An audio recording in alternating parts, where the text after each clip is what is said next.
So simple, so effective. Good enough for NYU? I'm hoping to go there next year. That's very competitive. Well, a reference letter from one of its most successful alumnus would help. Yeah. I don't normally do that sort of thing. Hey, it's okay. I understand. You took my criticism to heart, and you came back and proved yourself. I think NYU would be lucky to have you. Wow. That's amazing. I don't know what to say. Perhaps it's best just to quit while you're ahead. Hey besties, welcome back to Book Club on a Higher Level, the podcast where we read the books, spill the tea, and absolutely do not hold back. Well, hello everyone, I'm Sage. And I'm Rae, and today we're finishing The Giver by Lois Lowry, covering chapters 20 through 23. That sounded like a fart. Oh, that was just my chair. So we're book club on our level under Kiki Book Sesh. That's how we used to introduce ourselves, is our username tags. If you thought this book was already heavy, buckle up, because these chapters are emotional, devastating, somehow still hope. We're gossiping, ranting, spiraling, and asking the big questions. So, spoiler warning for the entire ending of The Giver. I mean, this has pretty much been a big old spoiler warning.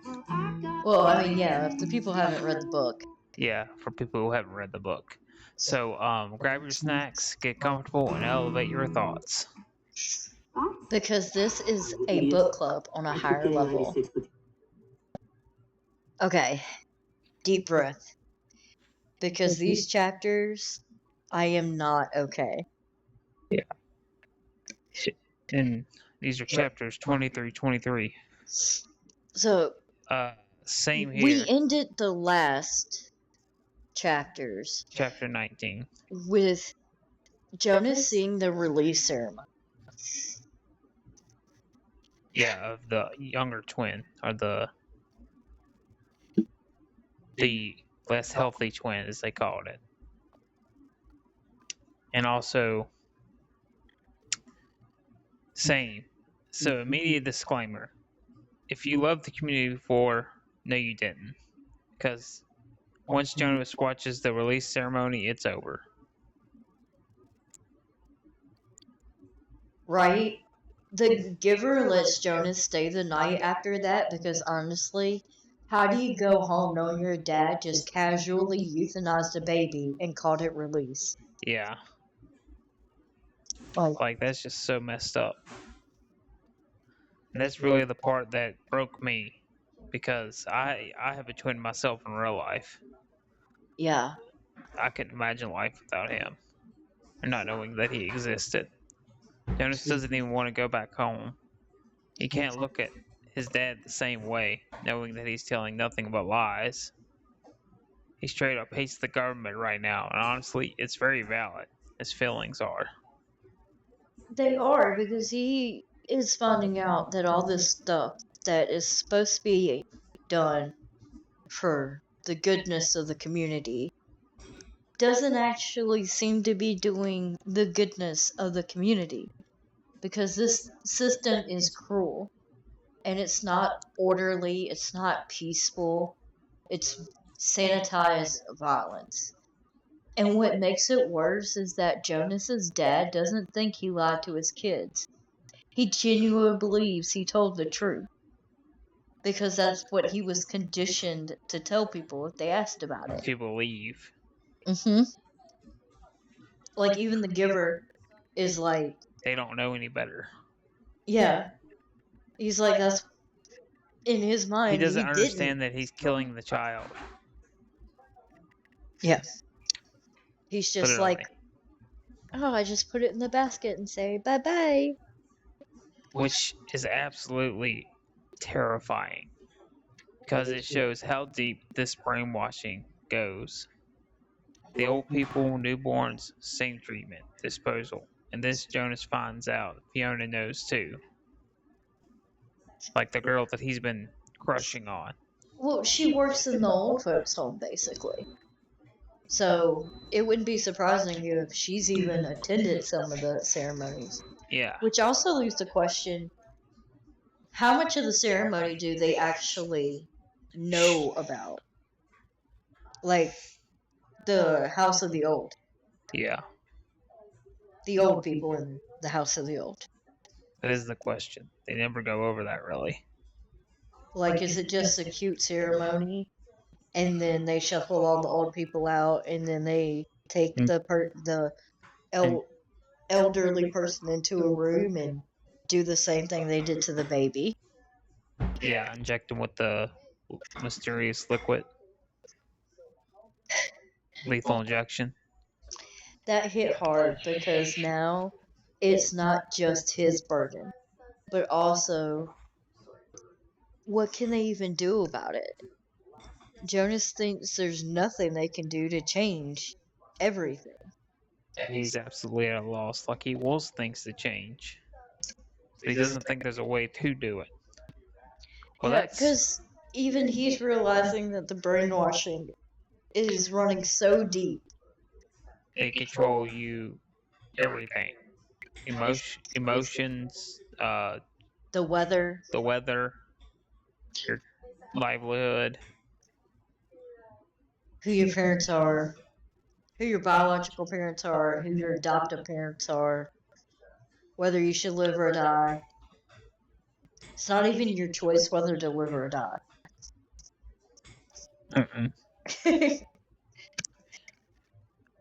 That's until the giver says actually there might be a way, because memories need to be shared.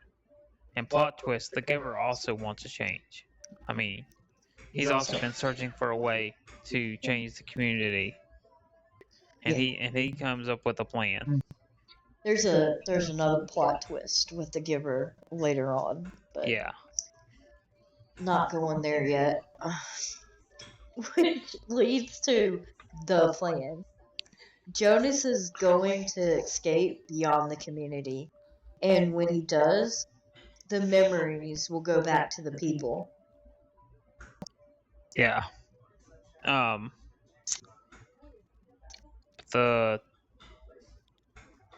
They might panic like with the last time.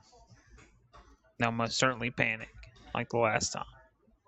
Jonas is like, won't they just replace me? And the giver's basically, yeah, but they'll need me when they start remembering the memories that they've forgotten for so long. So you don't know what to do with there's also the next person that the giver is like, this might be the next receiver, is like 9.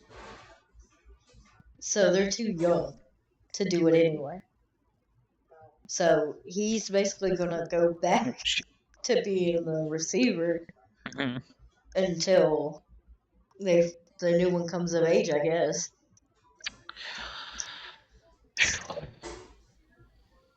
Which is also crazy.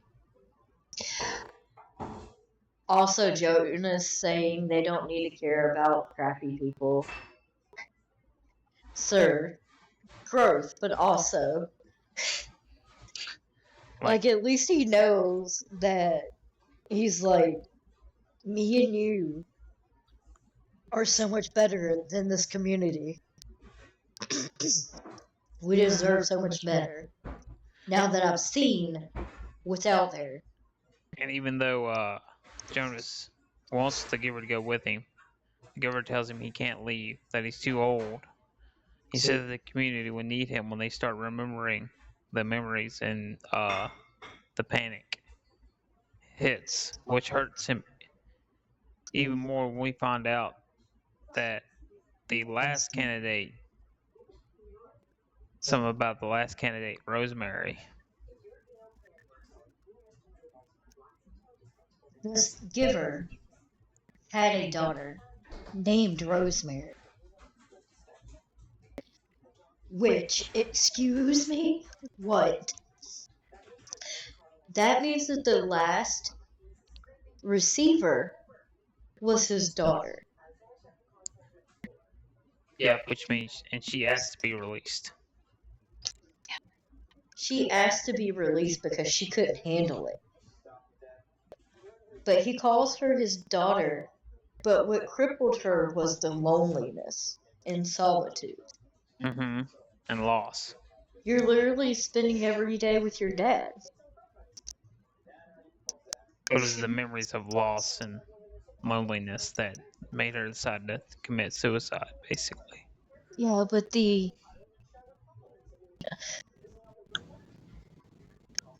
it's just she wasn't alone though.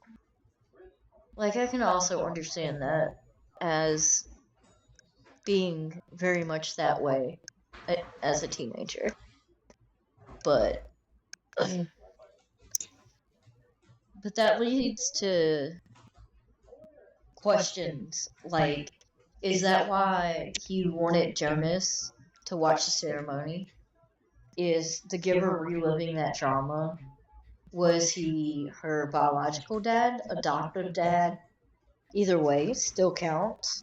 Doesn't lessen his emotions or feelings towards it, but is that why the giver wanted to watch her when she performed the release ceremony on herself? Because that's his daughter? Yeah, that does make sense.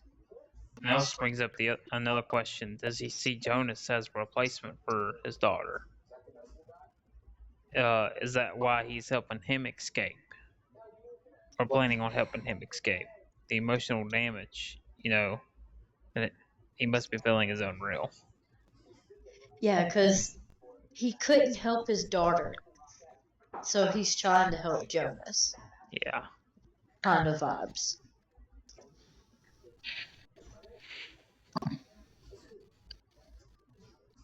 This plan that they come up with is insane. Jonas is going to pretend he's going to meet his parents at the ceremony, so no one's going to notice he's gone until it's too late. The giver orders a vehicle because, of course, he can, and is going to hide Jonas in the storage compartment, the trunk boot of a car. So this is where we learn that they actually have vehicles still in this world. Yeah, we I already knew they had planes. and buses, I guess, because when they go to the other communities, Yeah. because like the groups of children go to the other communities. The individual automobiles are not a thing. Unless you're very high up, apparently. Like the giver or somebody. Also, while he was going to be riding with him, he's going to have food that is smuggled with him that the giver has been saving up from his meals. And the cover story is that he doesn't come, like he will be left behind when the giver comes back. And the cover story is that Jonas fell into a river and was carried away, and that he will never be mentioned again. That they're going to perform the ceremony of the lost. Jonas's role is to escape. The giver's role is to stay. And then the plan falls apart. Because, of course, it does. Nothing ever goes as planned. No. And there's a very good reason why the plan falls apart. Because Jonas has to leave early. Why? Because Gabriel, the baby, is there at his home that night. For the last time. Jonas learns that Gabe is being released the next morning. That's like, what? WTF. Absolutely not. How they worked so hard for this baby to be in their home. And they said it was because when he spent the night at the giver's home, the night before. Oh, which we didn't mention that. No, But, we did. Oh, we did? It was mentioned, but we didn't go over like what they were talking about and stuff as much. The plan. Yeah, He spent the night, and that's when they went over the plan. But that night that he spent with the giver, they sent Nate back to the nurturing center to see how he would do away from Gabriel or away from Jonas in the home, and said that he cried all night long. And so they decided to schedule him for release. And to make matters worse, Jonas's dad is one of the people, the nurturers, that okayed it. He voted for it. For Gabe to be released. And I was gonna make another comment on it. Okay. I'm trying to remember what I was gonna say. It'd be like that sometimes. But yeah, they said, yeah, I remember now. But yeah, he said that they had to do the release the next day, so it wouldn't interfere with the ceremony of 12. When they planned, that's when Jonas and the giver planned on doing everything during the ceremony of 12 the next year. Well, the ceremony for all of them, because it's an all-day event. Yeah. But since he doesn't have an age group, he can sit like wherever. So his family is going to assume that he's somewhere. That he's with his friends, and his friends are going to assume he's with his family. So Jonas basically breaks some very big rules in his community, like almost every rule imaginable. He steals his father's bike because it has the baby carrier on it. He steals food, well, even though it was left out to be collected. He just steals it from his porch and other neighbors. And he steals the baby. He steals baby Gabe because he doesn't want him to die. Big brother energy. Because he's not letting Gabe be euthanized. Period. And I feel that because I myself as an older brother. We love to see some big brother energy. Yes. His parents tried their best, which somehow makes it worse, in my opinion. They tell the kids they tried their best. And it's like, you didn't really, though.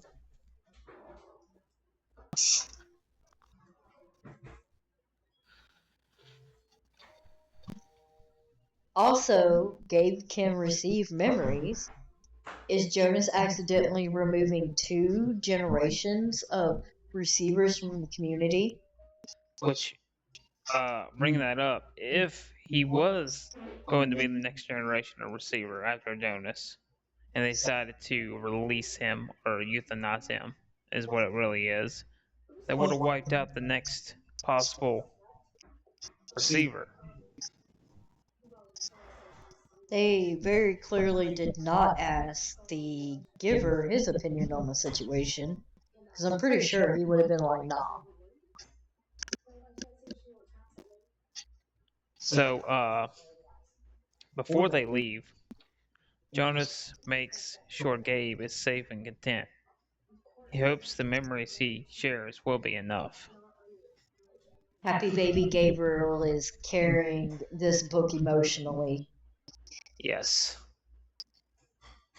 So, as they're leaving on the bike, his father's bike, beyond the community, Jonas knows he can't bike during the day at first. Planes fly low with heat-seeking devices that search out deserters.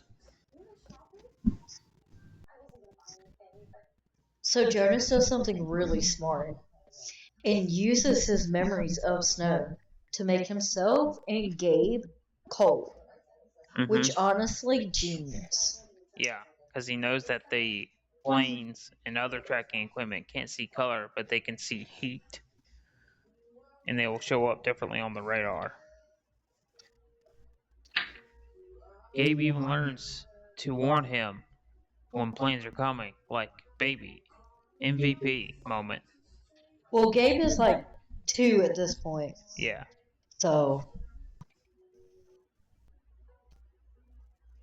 he's like almost 1, 2, somewhere in there. They're basically traveling on rations, foraging what they can find. Which he knows how to forage. That's also like the road crazy. starts out level and even like everything else he's used to, and then starts getting rougher and more coarse. More rural areas. Yeah, everything starts being more grown up. The trees are getting thicker.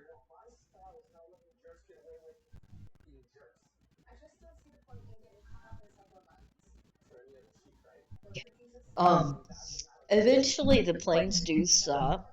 The landscape changes more rural. All the forest wildlife, birds, deer. They also saw their first waterfall, which is pretty cool. Waterfalls But also are during amazing. one of the last times they tried to escape from the planes, he twisted his ankle and hurt his knee. He was riding the bike Yeah. and hit a rock. Oh yeah, that's right. In the middle of the night. And when it started getting rougher. He was not used to it. well, yeah, he also didn't have a bike made for That type of terrain. exactly. Jonas surprisingly likes the unexpected, but the hunger hits him hard because they've run out of food at this point. He manages to make a net from the blanket that Gabriel had in his carrier. Food is running low though and scarce either way.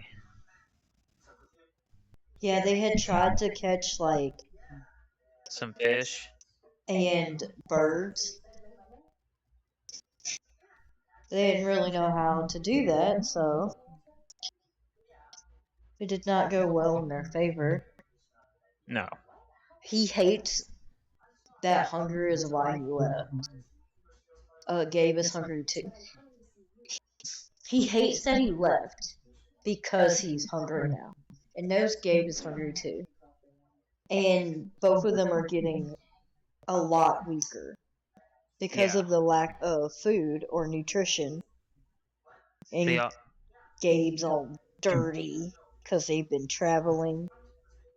But he also said to himself that the physical hunger is nothing compared to the spiritual hunger and freedom. That he would have missed if he had stayed. The hunger of freedom.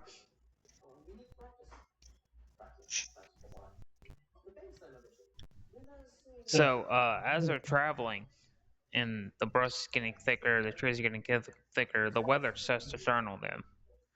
Starts to rain, starts getting colder, maybe autumn, like late autumn, early winter. Maybe they're heading up the mountain, that's why the weather's changing so drastically. He does say it's a very steep hill. Yeah. And he wouldn't know what a mountain is. And if it is late autumn, early winter, it would not be so far-fetched to start as a cold rain and turn into snow and ice. Yeah, even in fall. Yeah. And Jonas breaks down thinking that he can't save baby Gabe at all at this point. I'm not crying. You're crying. No, you're crying. Because this is a very emotional moment. Because he's literally crying. Because he's like, I don't know what else to do. We're both about to be unalived, and it's all my fault. If we had just stayed in the village, everything would have been fine. But then after one of their naps or stints of sleep, they wake up and see real snow falling and covering the ground and everything. Which makes it a lot harder for him to go up the mountain and it's or a lot harder, hill. a lot harder to see and move because how cold he is and the snow bogging him down. So Jonas uses his own body heat to keep Gabe alive. He can't get the bike through it, but he refuses to give up. which more big brother energy. Yes, definitely.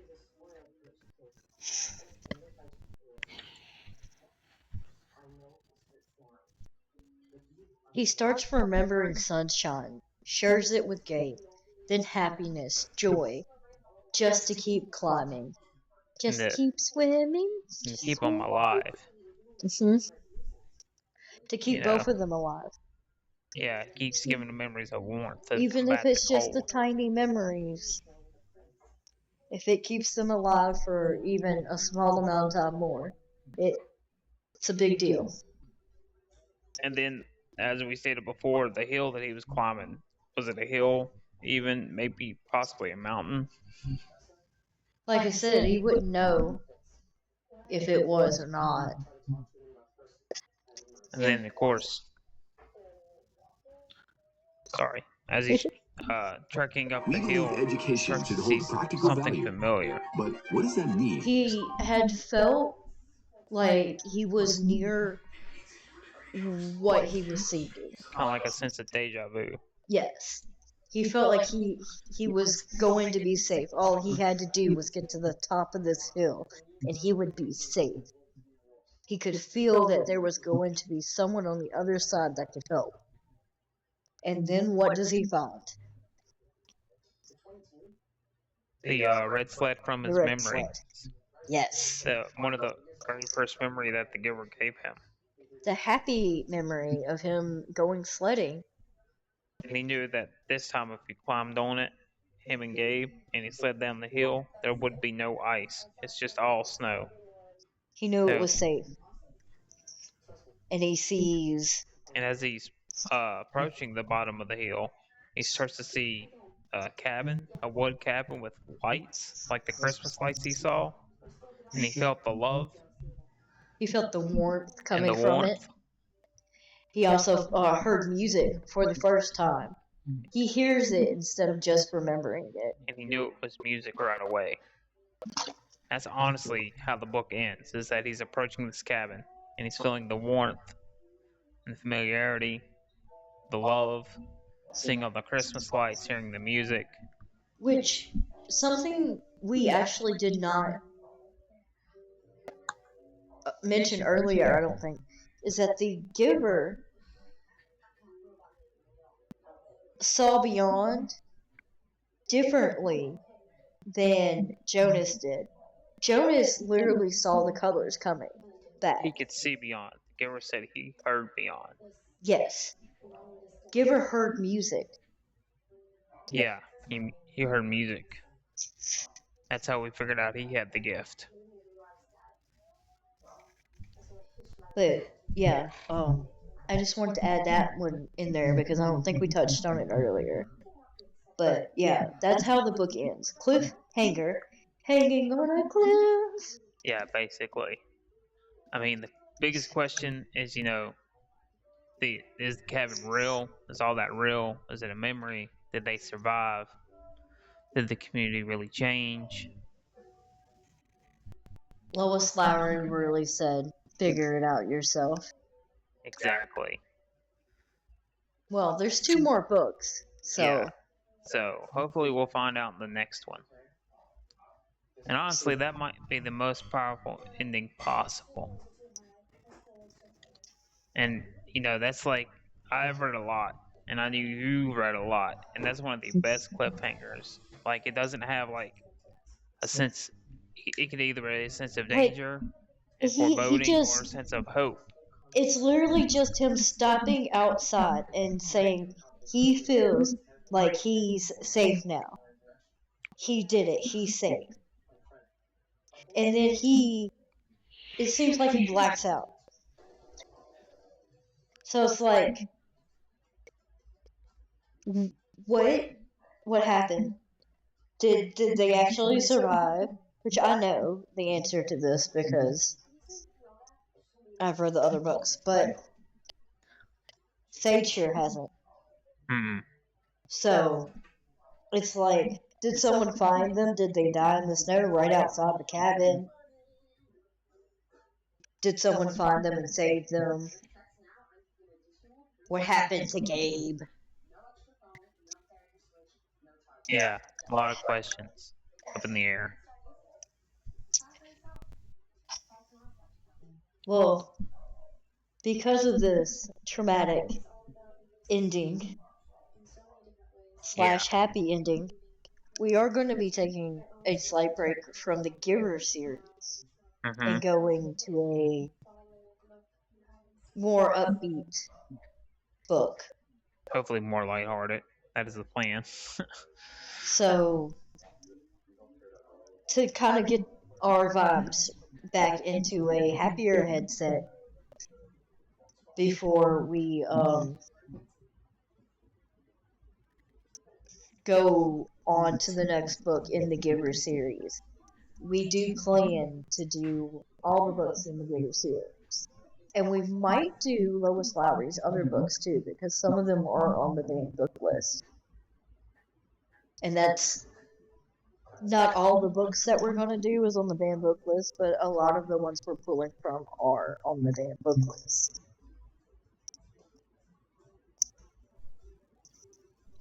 And a lot of them not banned for sensible reasons in our eyes. So, this is Book Club on a Higher Level out. Well, join us in the next segment of Kiki Book Sesh. We have finished with The Giver by Lois Lowry. This is the first book in this series. Next book we'll be talking about is Legends and Lattes. It's a D&D inspired book about an orc who opens a tavern. No, an orc opens a coffee shop. A coffee shop. Not a tavern, a coffee shop. It's even more niche. You can also find us on YouTube at Kiki Book Sesh and on Twitch as Breakneck Teak09 and Sage0990. Rae, my partner here, also has a book published out on Wattpad called Mother of War, Daughter of Light under the pen name Reagan Boswell. I actually finished it, so the whole book should be up soon and be fully published in the next few months on Wattpad. All right. And also be sure to go to check out my twin brothers' YouTube and Twitch channels pages at David W. Miller 1290. We thank y'all for joining us, and we'll see you for the next one. Peace.